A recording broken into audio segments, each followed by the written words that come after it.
성격이라는 게 타고나는 건가? 환경에 의해서 만들어지는 건가? 여러분은 어느 쪽을 더 믿으시겠어요?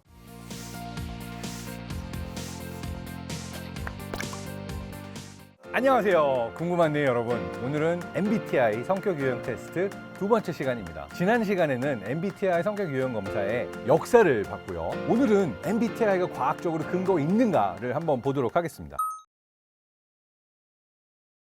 성격 차이는 존재하는가? 당연히 존재하죠. 우리 모두가 알잖아요. 어떤 사람은 외향적이기도 하고 어떤 사람은 내향적이기도 하고 우리 모두 압니다. 그렇다면 성격 차이는 타고나는 걸까? 만들어지는 걸까? 그러니까 이 질문에 대해서도 답은 여러 가지가 있습니다만 그냥 일반적으로 봤을 때 유전적인 영향이 반 정도 그리고 어떤 환경적인 영향이 반 정도라고 말할 수도 있을 것 같습니다. 자, 그렇다면 여기서 질문. 성격 차이는 왜 존재할까요? 적어도 진화생물학적으로 봤을 때 인류가 진화해 오면서 수없이 많은 서로 다른 성격 종류가 아주 옛날부터 있어 왔을 텐데 그중에 특정 성격은 특정 환경에서 살아남기 어렵고 특정 성격은 특정 환경에서 살아남기가 좀 더 유리했겠죠. 그러다 보니까 A라는 성격을 지닌 사람이 아프리카에서는 더 잘 살아남았고 뭐 B라는 성격을 지닌 사람이 유럽에서는 더 잘 살아남았고 이런 식으로 지역과 시대와 상황에 따라서 서로 다른 성격들이 살아남았다고 보는 겁니다.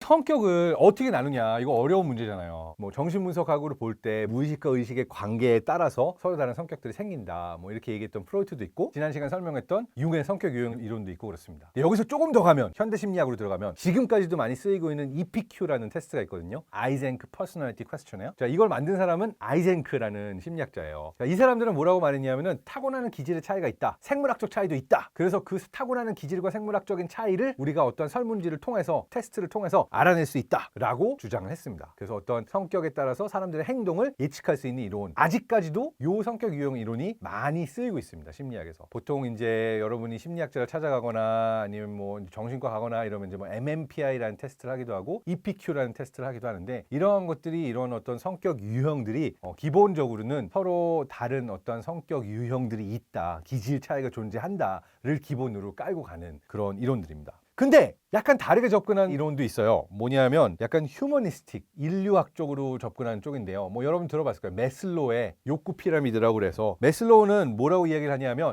성격이라는 게 타고나는 건가? 환경에 의해서 만들어지는 건가? 아니다. 철저하게 인간의 자유의지와 개인의 의지에 따라서 내 성격을 만들어지는 거다. 내가 만들어가는 거다. 환경 탓도 하지 말고 유전자 탓도 하지 말고 내가 만드는 거다. 그 다음에 네 번째는 사회인지 이론이라고 그래서 소셜 코그니션 이론이라고 그러는데 알베르트 반두라라는 이제 심리학자가 이야기하기도 했고 성격이라는 것은 나라는 개인과 사회에서 보고 듣고 느끼고 내가 상호작용하는 나와 사회의 상호작용으로 만들어진다. 그러니까 어느 하나를 사회로부터 떼놓고 보기는 어렵다. 이렇게 보는 이론이라고 할 수가 있습니다. 이 중에서 MBTI는 두 번째에 들어간다고 할 수 있겠죠. 어떤 기질이나 성향 차이가 존재하고 이런 걸 테스트를 통해서 유형화할 수 있다. MBTI가 과학적으로 맞느냐?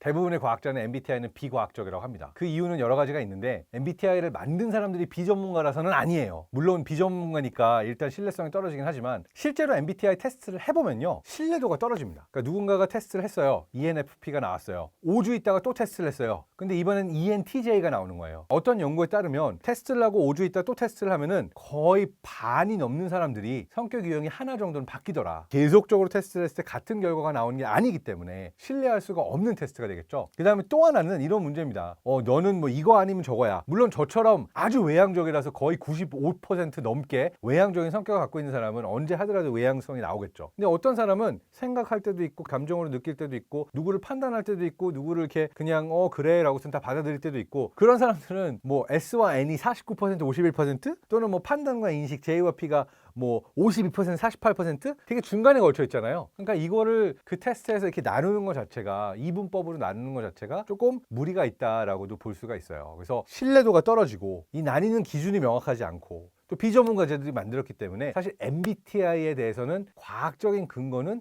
좀 떨어진다라고 보는 게 일반적인 과학자들의 대답입니다. 그렇다면 MBTI의 형태처럼 사람들의 성격을 나누는 게 그럼 그게 다 비과학적인가? 그렇진 않아요. 보통 심리학이나 아니면 뇌과학에서도 빅 5 퍼스널리티 퀘스천이라고 그래서 어떤 지표를 주로 써요. 이 빅 5는 어떻게 나뉘냐면요. 사람의 외향성 정도를 보고요. 그 다음에 신경성, 성실성, 친화성, 개방성을 봐요. 어렵죠, 단어들이. 외향성이야 다 아는 걸 거고 그 다음에 신경성은 두려움이나 불안이나 화가 많은 사람, 적은 사람 이렇게 나누고요. 성실성은 conscientiousness라고 해서 이 사람의 어떤 정직 몰입도 또는 무언가를 했을 때 열심히 계속 하느냐 이런 성실도가 떨어지냐 아니면 높느냐 이거고, 친화성 같은 경우는 남들하고 이렇게 싸우는 걸 좋아하냐 아니면 좀 더 공격적인 성향이냐, 이건 아니야 라고 막 하거나 아니면 그래 맞아 라고 하냐, agreeableness라고 하는 거 있고요. 개방성은 openness, 새로운 생각에도 열려 있느냐 아니면 새로운 생각에 대해서 별 안 열려 있느냐, 하여튼 이 5개의 지표를 가지고 대부분의 사람들은 유형으로 나눌 수 있다라고 하는 게 이제 빅 5 퀘스천이라고 하는데요. 이 빅 5는 뇌과학적으로도 연구를 많이 했어요. 그래서 이 5개 중에 4개 정도는 실제로 뇌에서 사람마다 차이가 보인다고 합니다. 예를 들어서 누군가가 성실성이 높아요. 그럼 프리프론탈 코텍스, 전두엽 기능이 좀 발달해가지고 어떤 미리 계획하고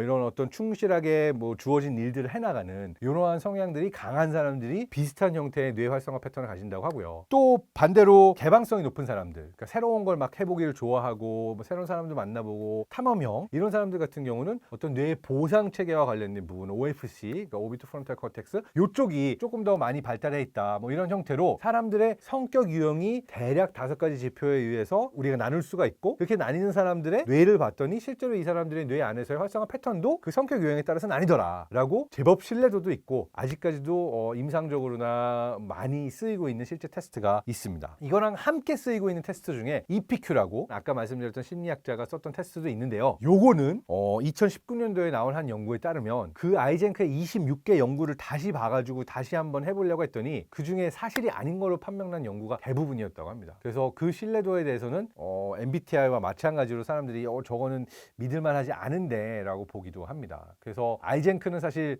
이러한 심리 테스트를 통해서 어떤 사람이 암에 걸릴 확률이 높은지 심장병에 걸릴 확률이 높은지 이거를 예측하기 위해서 심리 테스트를 처음 개발했었는데요. 요 심리 테스트에 대해서는 또 사람들이 최근 들어서는 잘 믿을만하지 않다라고 보는 사람들이 많습니다. 그리고 전반적으로 처음에 말한 것처럼 사람은 타고난 기질에 의해서 성격이 나뉘는 게 아니라 환경의 영향에 의해서, 내 의지에 의해서, 학습과 습관에 따라서 성격이 달라진다, 이렇게 보는 이론도 있다는 거를 잊지 않으셨으면 좋겠어요. 여러분은 어느 쪽을 더 믿으시겠어요? 댓글로 여러분의 의견을 남겨주셔도 좋습니다. 자, 여러분의 궁금증을 조금 만족시켜 드렸으면 좋겠고요. 만약 재밌으셨으면 구독, 좋아요, 그리고 또 뭐가 있죠? 세 번째가 구독, 좋아요, 알람 설정 뭐 이런 거 해주셔도 좋고요. 저는 또 다음 시간에 여러분의 궁금증을 풀어드리기 위해서 오겠습니다. 지금까지 장동선이었고요. 여러분 모두 행복하세요.